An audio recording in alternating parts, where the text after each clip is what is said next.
This is the PR Podcast, a show about how public relations helps you tell your story to the world. We talk with great PR practitioners who have the skills, creativity, and just plain savvy to get their clients noticed. Now here's your host, Jody Fisher.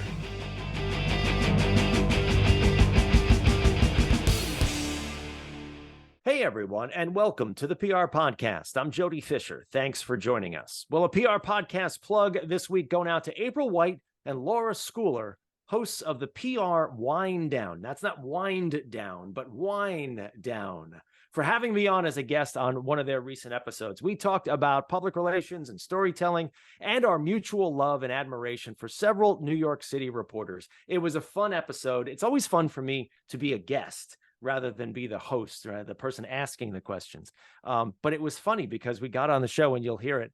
We sort of got on and just like free flowed the whole thing. So it was a lot of fun for me.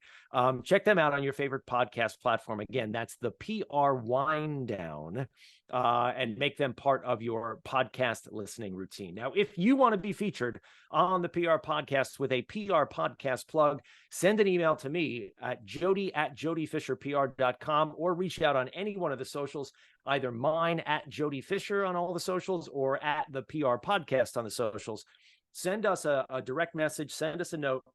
Let us know something cool that you're doing in your world where we can plug you and the fun things you're doing. Like we say, it's not the 9 to 5, it's the passion project, right? Your blog, your website, your newsletter, your cool TikTok channel, whatever you got, send it along and we'll get you a PR Podcast plug at the top of an upcoming episode. Now on with our show for today. Doug Hall is a Nashville-based British music publicist representing artists including Yola, Bootsy Collins, Taj Mahal, and more. He was previously based in the UK, where he also worked with the Rolling Stones. Now, in 2014, he founded D Digital PR, where he managed successful UK campaigns for high-profile artists and events, including Chris Stapleton, love Chris Stapleton, Alison Krauss, I met her so many years ago, we'll have to talk about that, the Lumineers, and Gregory Porter, alongside publicity for events, including showcases at South by Southwest and the Rio Olympics. In 2018, he moved to the U.S. and formed the independent PR agency Big Feet,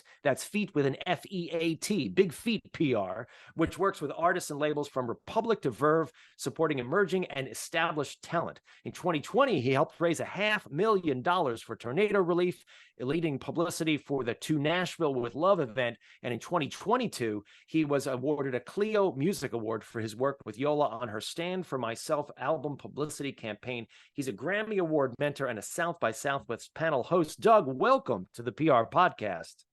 Wow, thank you for having me, Jody. You have done a ton of stuff and really, really cool things that I've never touched. Music publicity. Let's talk about the music publicity world. Set the scene for us. Is it different in any way that you know, or how do you, what is music publicity all about? Well, I mean, I don't really know any other sort of PR world because I've only ever worked in music publicity. But yeah, for me, it has changed dramatically over the almost 18 years I've been doing it, and remained exactly the same. For example, Cream magazine is returned from the grave. It arises and is still super relevant. And we just had Bootsy Collins as the Cream Dream star of that. Rolling Stone, Vibe, Billboard are still, extremely influential. I guess, Complex, Pitchfork, Fader, those kind of music influences are still extremely impactful. But the job has shifted. I guess, social media's obviously wasn't even really a thing when I began and went through different guises. I remember MySpace was very important for a fraction of a second when I first began and became completely irrelevant.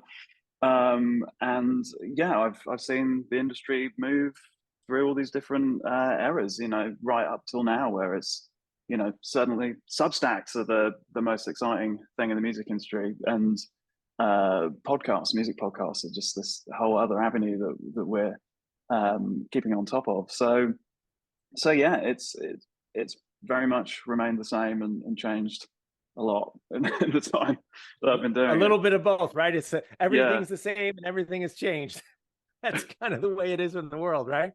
Certainly. When you work with an artist, and you work with some huge artists, I mean, obviously the Rolling Stones, but people like Bootsy and Taj Mahal, tell us about how they come to you and sort of what their, I guess, focus is from a client perspective. Like, what do they want you to do for them? Because they're already established people. What's the thing that they want? That's a great question. I mean, it really varies. I think, you know, sometimes they have a kind of goal in their mind, you know, some award or achievement that hasn't necessarily been granted, but mainly it's just they have a new project. I mean, the thing that sometimes gets a little overlooked with heritage artists is that they're, you know, they're still super creative. I mean, if they're able to make music and write music, then they continue to do so. And you know, can't give away too much, but you might be expecting some of that coming from some of those artists you just mentioned. And it's yeah, that's their focus. They're very excited to get that out into the world. So that is often the thing that we're trying to do, and they task me with. But often it's the same across the whole board of PR. Really, it's telling their story, you know, and sometimes there hasn't been enough focus on certain areas, say, over the years, and certain things they want to kind of look back and reflect on. So it does really vary. But yeah, most of the time it's new music, great new music that they want to kind of put out in the world. Working with creative people, incredibly creative people like this, I'm guessing, is it hard to actually get them to focus on something because they've got all those brain cells firing all the time? Can be, really yeah. Focus on this project or that project or this goal. It can be, yeah, but it is a team effort. You know, we tend to work with record labels and managers and agents and a whole kind of sort of cast of characters who all kind of support an artist but yeah, we do have often a very direct relationship with the artists, and it's yeah, they can. The cycle of making an album is challenging a lot of the time for an artist, because they sort of make it often 2 or 3 years ago, and then sort of start working on other music, and you know, and it doesn't necessarily come out straight away. So by the time they're sort of like sat down and kind of talking about it, they sort of want to be kind of doing the next thing that they're currently working on. So it can be a little difficult, but on the whole, they all understand the value of media and what it's you know, what it can do for them in terms of telling their stories. So yeah, they're usually pretty focused on the thing they're trying to tell the universe about, you know. And you were talking before about how the media vehicles may have, you know, both changed and remained the same. And you've got the legacy publications that we all know and love and grew up reading and everything. And then you've got sort of this, and then you've got the advent of social, and as you mentioned now, podcasts and even Substacks. How do you go about, and I'll let you define it here. How do you prioritize, or how do you choose, you know, how do you devise the right set of conditions or strategies to leverage and attain the goals that these different clients want? Because I imagine everybody's got a similar goal, but it's bespoke to them. Yeah, it is very much bespoke to them. But yeah, there are certain marquee looks, I guess, that kind of, you know, roll off the tongue, that every artist kind of has in their mind, like their first Rolling Stone piece, or a tiny desk, or you know, performing on TV, and those are things that they're keen to achieve. So I guess it's sort of working out how to get there. Really, is finding the fans. I mean, you know, and when you're starting with an artist that has no fans, because they are, but at the very beginning, they may have a small community of people in their area that are into them. But you know, in terms of media, it's their debut single. That can be quite a daunting task. But you know, me and my team have a very good sort of knowledge, I guess, of what the key journalists like, you know, and are into. So we tend to prioritize kind of focusing on on the people we think are gonna like something, you know, based on, you know, their previous stuff they've covered. And that's people we know and deal with, and a lot of the time it's new writers. I mean, the most exciting thing I find about working in music press is that it's just an evergreen, growing list of new people all the time. I mean, part of the job, and I know it's like this for you, Jody, but it's just trying to keep track of them all. I mean, I feel like every week if there's not a new person that I need to know who's great and is writing a great piece, it's they've moved from one place to the other.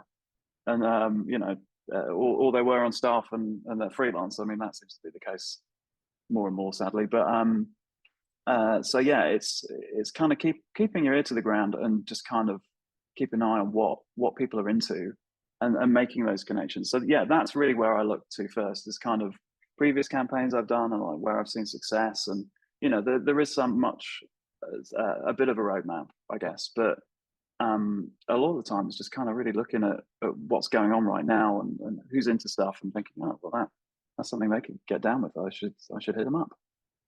What are some of and you mentioned some of these, but what are some of the I guess the hottest new vehicles, or the hottest new ways to publicize an artist, be they an established artist or someone who is, you know, putting out their first album? Are there different ways that you align campaigns based on who a person is or what they're putting out, or, you know, maybe you try something that's completely different and unusual? I mean, how do you? Yeah, I'm asking you to give a cookie cutter answer to a non-cookie cutter subject. I guess, yeah. But, it's, you know, how it's creative maybe do you have to get?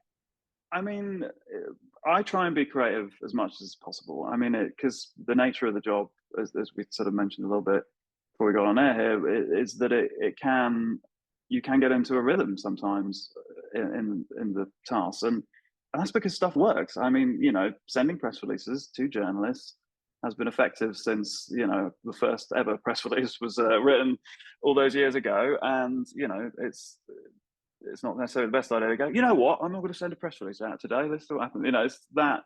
So yes, there are these tried and tested techniques, which will just apply, I guess, forever, as long as this is all going on. But yeah, I mean, I try and look at every campaign and at least approach it in some sort of creative way. So it's if it's not necessarily going to a new outlet that isn't sort of really necessarily doing something with a particular artist, like there's something with a very young publication that's kind of very focused. I've managed to convince to cover a 69-year-old young artist that I'm working with at the moment, and he's going to make a radio show for them, kind of talking about all the music that he's into. And they kind of said yes, because they were like, yeah, this isn't what we do all the time, but he's really cool and we like him, so yeah, let's do it. So that gives me the most excitement, when you can kind of go to someone with an idea that's sort of slightly outside of what they do, but they could kind of, it's still relevant in a way, so they're down for it. So that's a creative way to bring an approach. But I mean, the other way is just kind of creative with the story. I mean, and I think that's what we perhaps share as publicists, and I think everybody that's listening to this who's a publicist probably is as well, is kind of trying to either find something different that's and compelling about the artist that sometimes they don't even know about themselves. I mean, you know, I'll interview the artist often, either kind of in conjunction with a journalist who's writing a bio, or former journalist, and you know, and they'll just kind of stumble on these details, like, oh yeah, I was in a house fire once, and you know, like, what? We're friends? You didn't tell me that. That's kind of key information,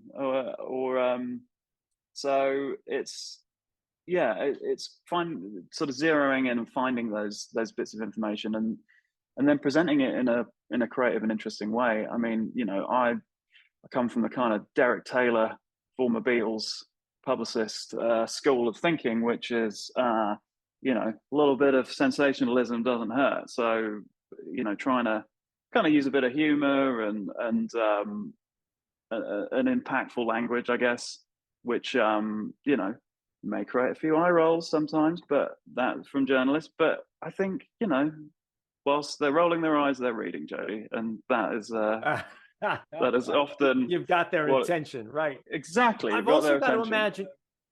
I've also got to imagine too that the type of press that you do, and I've got to imagine that maybe restaurant and food press sort of falls into this category as well, is extraordinarily subjective. Yes. Whereas the PR that I work with is relatively objective. We're telling a story. There are facts about the story. They are, even if they're from a particular perspective, they are objective viewpoints. Somebody who's you're working with, it's like, well, do you like the music? Do you not like the music? What's good about it? What do yeah. Talk about those challenges about working in a with reporters who are innately subjective. Yeah, I mean, it's interesting because it does. There's certainly that element of it, and album reviews is probably the most obvious example of that in the industry. Thankfully, I mean, most people just ignore the album if they don't like it and don't really take it on. But I mean, sometimes they do, and when they rip into it, I mean, it's humorous to read, but to be on the business end of it, is not a pleasant experience for the artist, I'm sure. So that side of it is certainly subjective. And yeah, and getting them interested in the first place is certainly a subjective exercise. Because yeah, they on the whole tend to kind of just cover stuff or get excited about things they're into, unless it's someone that's hugely in the popular domain and is someone they're kind of tasked to cover by their editor. Then yeah, they're kind of making those decisions based on whether they like it or not. So yeah, it's hard to kind of go to someone and be like, I'm so, because I'm an independent publicist and have been for quite a long time now, and one of the benefits of being the sort of driver of my own success and failure is that I get to pick who I work with, and everybody that I work with I'm passionate about and really like and think are good. So yeah, getting a no, it feels it's hard not to internalize a little bit and go, like, but why don't you like it in the New York Times? Come on. But often I think I try and see it as a no for now. It's not necessarily, and often that's the case. It's not, and I think an album review, very clearly, they're staying on the record. I don't like this for the following reasons, but even that is less. I mean, the Lester Bangs, Cream, era of journalism has shifted a little bit into more of an era of fandom. To be honest, I mean, it's really people celebrating the music that they love, and so that's still relevant, but it's trying to kind of, a lot of the time it's just this person is not at the stage yet where we can say yes to this, and that, at least that's how I try and view it. So if it's a no from a big outlet, it's often that they just don't quite have the kind of the traction elsewhere for them to feel like it's going to kind of be a hit for them. So that's easier to say, because it's like, okay, well, we'll get you next time, and maybe there's someone else. So that side of it. But I mean, some of it is completely objective. I mean, like profile writing. Once you get to that stage, then it is very, very similar, and that is a big part of what we do. It's they're just stating the facts and telling their story without too much opinion in there. Although it does, enter the fray on occasion. Yeah, no, for sure. Well, I know that people are probably listening to this and they're waiting for me to ask you about working with some of these artists, and not to tell stories out of school, but let's hear about working with some people. I mean, like Chris Stapleton or Bootsy Collins or Taj Mahal. I mean, how do you come into working with those folks? How do you create a relationship with people who are just huge talents? Yeah, I mean, it's often it's through labels and people that I've worked with previously. I've been very lucky in my career to have just from the very early days just be gifted with working with huge and amazing acts. And always joke they've got slightly less famous as time's gone on at times, because I wanted to focus on emerging acts so much, and that's I guess really where my passion actually lies. But I mean, one of my first clients was Smokey Robinson, who was like my first tape, like that I stole from my dad. Thanks, Dad. And I think I had a Jimi Hendrix tape, who obviously I haven't worked with, and Smokey Robinson too. And I think he was pretty much my first client at PPR, and he was doing this best of record, and had a couple of new songs, and for some reason was I can't even remember how old I was, but very young, in my late teens, early 20s, and just was like, right, go down and meet Smokey Robinson and get a quote from him for this Q award that he's won. And I'm like, okay, cool. And this is in the days before phones, and so I had a pen and paper, and all I had to do was write the quote down, Jody, which shouldn't have been that hard, but for an idiot with a pen that didn't have any ink in it, didn't go so well. So, I'm like scratching it down, it runs out. And he was so sweet. He was just like, hey, can we get this guy another pen? And he just like, I mean, he could have just erupted at me because it's like, extremely famous, but of course not, because he was wonderful. So, and really from there, I've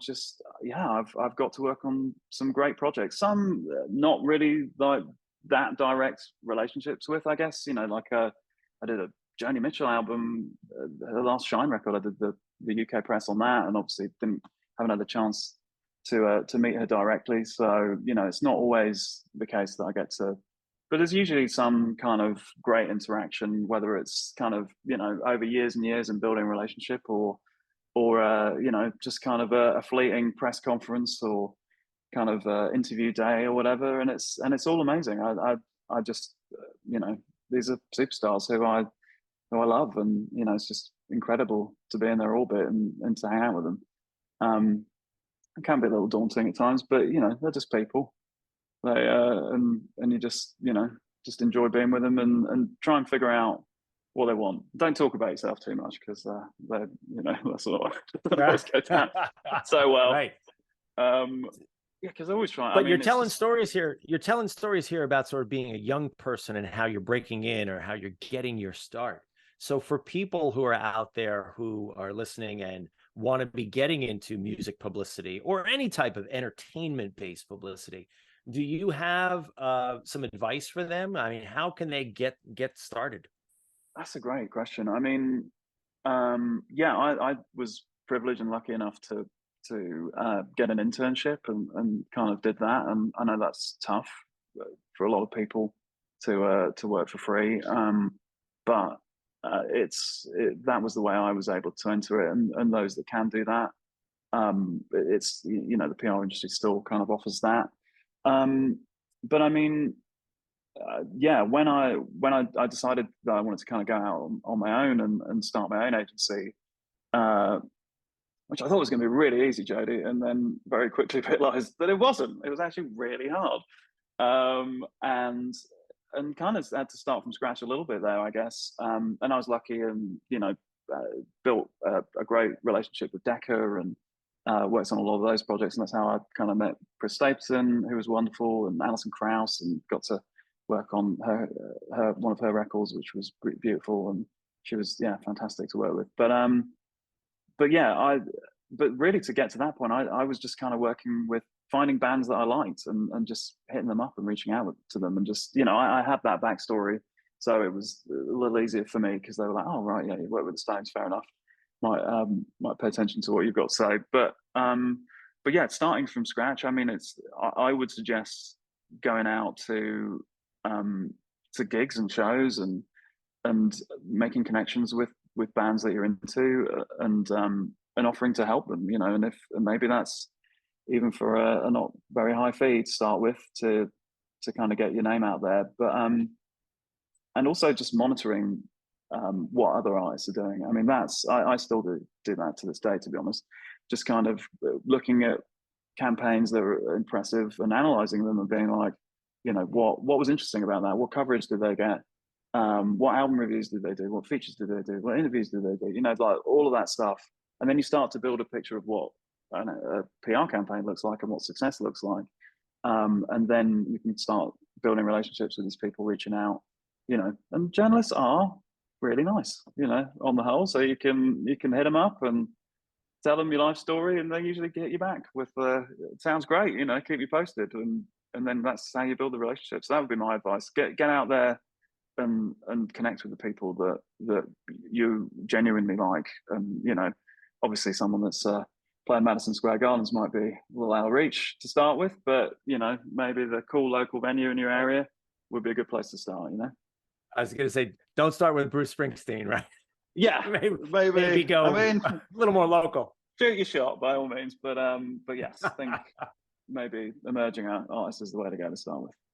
Oh man, that's great. Well, this has been a great conversation, Doug. Thank you so much for sharing all these stories with us and all this advice too, because I know there's a lot of young people who really want to get into entertainment PR, music PR, and so helping sort of funnel their energy in the right direction is so helpful. So thank you for that. We are going to segue now into the rapid fire question portion of our podcast. This is where we steal a page from inside the actor's studio, ask our guests a series of rapid fire questions meant to elicit a simple answer, maybe a laugh or two. With your indulgence, Doug, here we go. Rapid fire question number 1. What is your favorite news source? Rolling Stone, New York Times, I think, especially the newsletter at 5 a.m. in the morning. Oh yeah, you got to have those aggregators, right? There's so much out there. Yeah. Rapid fire question number 2. What is your favorite social media platform? Instagram. I think, I'm a little old, so it took me long enough to get my head around that. Throw down some accounts that we should be following if we're music fans. What are you following in the music world? Rolling Stone, Consequence of Sound, Stereo Gum, Fader, Pitchfork, Overall Key. There's a really cool thing called Perfectly Imperfect as well. That's just come on my radar recently. It's a sort of New York Substack that's like just has the most famous people going on there, and they just kind of got going. They're very intriguing. I'm starting to learn about who they are, but yeah, Perfectly Imperfect. Check that out. They seem very cool. We will do that. Rapid fire question number 3, coffee or alcohol? Both at the same time. Espresso martini. There you go. Nicely done. Rapid fire question number 4. What's your favorite on the run food? You got some Nashville flavor or are you still UK? I mean, honestly, Pret a Manger in New York. I just... Is it cool? I'm not going to say, but it's everywhere in England, and I kind of miss it. And when I'm in New York, I almost exclusively eat Pret a Manger, like the uninspired Englishman I am. So, yeah, there you go, Pret a Manger. Yeah, they're everywhere and they're reliable. I'm a fan. Just great, great coffee, great food, love it. Quick, absolutely. Rapid fire question number 5, Doug. What do you want to be after you finish this career? Someone that does as little as possible.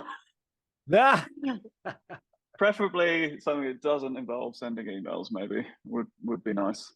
So I don't know what that means, retired or in a different field, but yeah, definitely no email sending. I want to exist outside of an inbox, I think.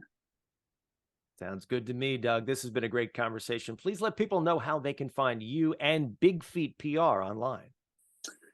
So yeah, bigfeetpr.com, FEAT, and then yeah, on all the socials, Big Feet PR. Check us out. Sounds good. Thanks again, Doug. And thank you everyone for listening. Please remember to subscribe to the show, connect with us on Facebook, Twitter, Instagram, and TikTok at the PR Podcast, and send us a question or a comment. Our intro is by Christopher Apple. You can find him and his fantastic photography on Instagram at Christopher_APPOLDT. Check him out there and hire him for all of your photography needs. You can find me online at Jody Fisher on all the socials and on the web at jodyfisherpr.com. We'll see you next time on the PR Podcast.